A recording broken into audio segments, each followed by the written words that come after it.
Ang sinumang pinapanahanan ng anak ng Diyos ay mayroong buhay na walang hanggan, ngunit ang hindi pinapanahanan ng anak ng Diyos ay hindi makakaranas ng buhay na walang hanggan. Ang buhay na walang hanggan.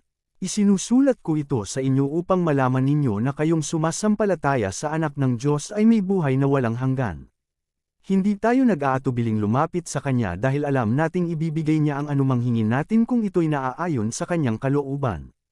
At dahil alam nating pinapakinggan nga Niya tayo, alam din nating ibinibigay Niya ang bawat hinihiling natin sa Kanya.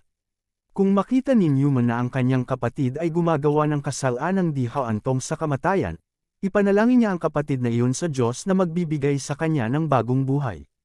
Ito'y para sa mga kapatid na ang kasalanan ay hindi humahantong sa kamatayan. May kasalanang haantong sa kamatayan, at hindi ko sinasabing idalangin ninyo ang sinumang gumagawa nito. Ang lahat ng gawaing di matuwid ay kasalanan, ngunit may kasalanang hindi haantong sa kamatayan. Alam nating ang mga anak ng Diyos ay hindi nagpapatuloy sa pagkakasala, sapagkat iniingatan sila ni Jesu Kristo, at hindi sila maaaring galawin ng dyablo. Alam nating tayo'y mga anak ng Diyos, kahit na ang buong sanlibutan ay nasa kapangyarihan ng dyablo.